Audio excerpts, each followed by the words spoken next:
This could be the ultimate lens for your Sony FX3.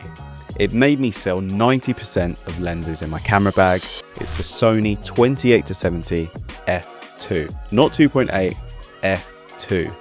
And let me show you why this might just be the most underrated lens for the FX3. In this video, I'll be breaking down whether it can replace your current lenses, its biggest flaws, and should you buy it. The whole point of a mirrorless mount like the Sony E mount is to create lenses which would have otherwise been impossible. I feel like we are only now getting unique releases like this one. A zoom lens having an f2 aperture. It's not a clone of every other zoom lens. You effectively get a 28mm, a 35, a 50, and almost an 85mm prime without switching lenses. I've used the normal 24-70 2.8 for the last 10 years. It's safe, it's fine, but it gets boring. I've used this lens on multiple commercials, and the key thing I noticed was speed. I'm jumping from wides to close-ups whilst still getting that depth of field that you usually only get from a prime lens. And the image is crazy good, especially for a zoom. I feel like it doesn't have that overly clinical look that a lot of Sony lenses have, and is closer to a cinema lens in terms of its image. I actually used the 28-70 with my DZO Vespid primes, and they cut together perfectly in the edit.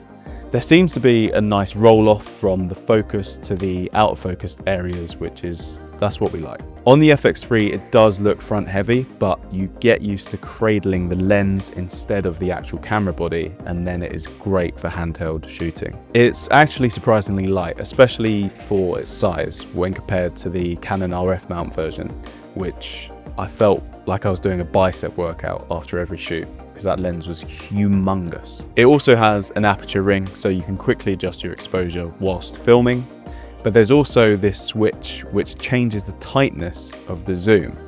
And I found two uses for this. One for when packing it into your bag, you can pretty much lock the zoom into place so dust doesn't get in. And then secondly, top-down shots. I've had zoom lenses in the past where it would just slowly zoom in because the lens is upside down, but with this it will just lock it into place. Autofocus is great. I mean, it's a Sony G Master, so you're basically paying for perfect autofocus, and this is no different. This lens isn't perfect. It's expensive, it might not shoot wide enough, and it has a strange 86mm filter thread. But I found a fix for most of these flaws. Firstly, I got it used for £1,900 when it's actually close to £3,000 new.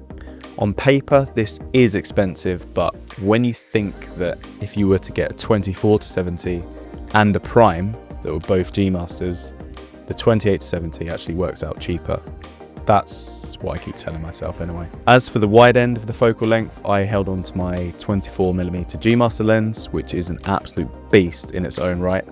And that covers those wider shots. I actually have the 24mm on my Sony A7C II and the 28-70 on my FX3, so I can move quickly when filming. And for the weird 86mm filter thread, I bought a step-down ring to make it an 82mm instead for my lens filters, and it basically lives on the lens. I even bought like a third-party lens cap for it and everything.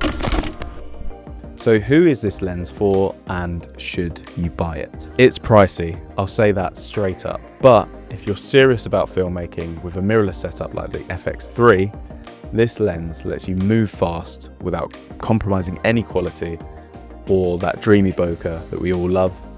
And having one lens that does it all has been an absolute game changer. But it's great for solo shooters, great for paid work, probably great for photography too, but honestly, I haven't had time to test that yet. Maybe rent one, see if you like the girth. For me personally, on the FX3, it's all I use. I still love my cinema primes, but for speed, flexibility, this is him. This is the GOAT.